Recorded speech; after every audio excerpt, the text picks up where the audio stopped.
Hey, welcome everybody. This is John Paul Mendocha, Speed Selling. This is Raging Verbalist number 344. If you're keeping track, hopefully you are. Hopefully you're coming back another time. If you're brand new, glad that you're here. Hit like and subscribe. Notifications if you want to be bugged and everything. Come to you every single week on YouTube and Facebook. My Facebook group is the Position to Win book, Position to Win book. And by the way, show the book, John. Most businesses fail in the first 5 minutes. It just takes them 3 to 5 years to realize that Position to Win.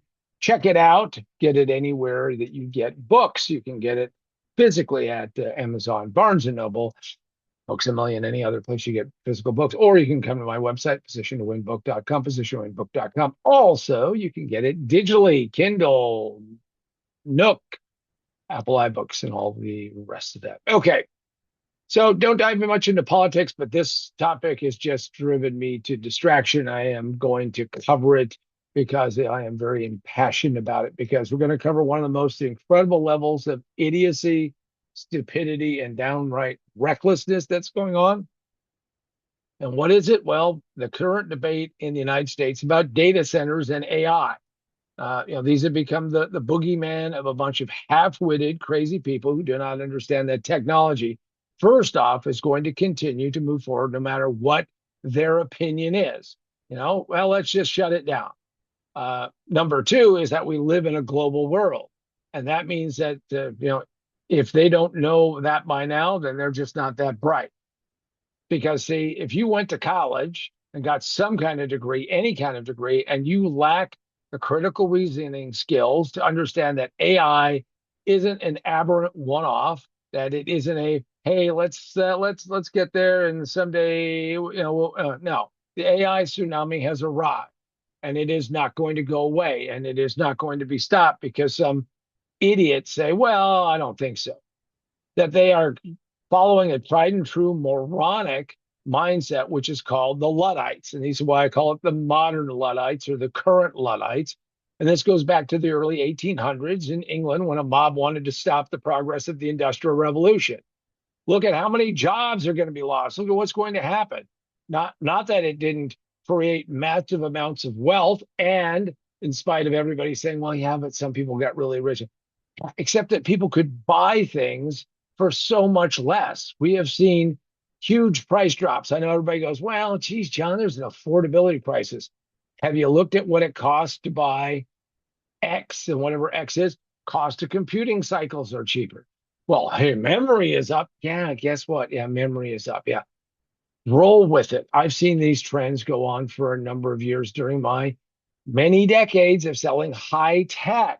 So these knuckleheads, like they failed. This is going to fail because the modern Luddites who are marching the streets and talking about what's going to happen and how it's going to take place fail to understand that human development, human motivation, since the earliest days, is looking for the highest and best use of our time and making sure that we all find a better way.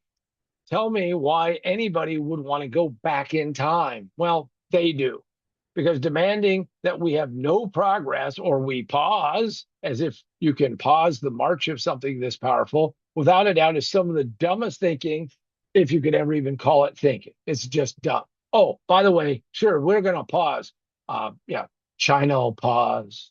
The rest of the world will pause. Yeah, they'll just wait around. Now, maybe you take the whole European bureaucracy nonsense and say, well, we'll just pass rules and laws against it. Yeah, how many modern innovations are rolling out of Europe right now? Whole continent is sick because they aren't moving forward. They aren't driving these forward. Now, I know some of you may say, John, you don't know what the hell I'm talking about. Maybe I don't.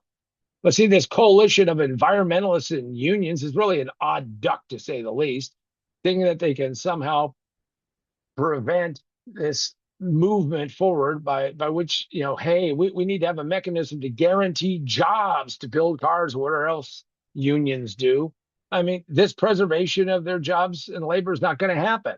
The reason is simple. Why would you pay somebody $120,000 a year to bolt together a car, which, by the way, is a very large, big number, and is partly why your affordability problem exists, isn't it? And of course, to bolt together a car, you could, maybe you can get a robot, and a robot's going to cost $80,000. No, it won't be that for long. Technology is going to move along, and we're going to see that drop, and it'll become cheaper and cheaper.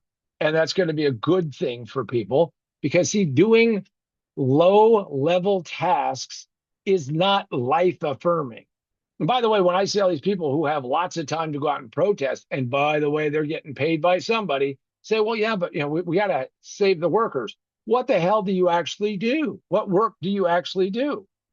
Because so many people talk about affordability is not driven by a lack of technology. In fact, it's just the opposite. And supply.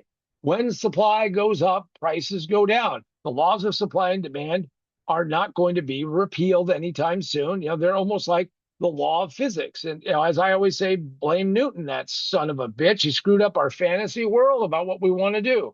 Yeah, well, there's a different version of that. So let me point out that unless you join, unless you learn, unless you become obsessed with being the best at AI, you're going to see that a breaking, a cracking, a fracturing, a bifurcation of those who know how to harness the power of AI and get really good at it for their own personal gain, and more importantly, for the economic business gain, and those who do not. And those you do not want to be with the Luddites. You never want to be with the Luddites because there is going to be a reckoning in spite of them trying to stop this, because we live in a global world and everybody wants to be raised up. And this has a potential of doing that. Now, for those of you who don't know, now, when the Luddites were started, they signed everything Ned Ludd, because it was a preacher, priest. I don't know what the hell he was in England, because that way they couldn't figure out who he was. But of course they did, and they took care of it. Now, I'm not saying that we need to do that now, but for heaven's sakes, when I hear that the state of New York says no more data centers, we're going to just pause it. Wow, that's some forward thinking. Wow, that's really great. And I thought these people were the progressives. We can't listen to conservatives who want to keep values the same and keep stuff the same. We need to move forward. We need to have better understanding.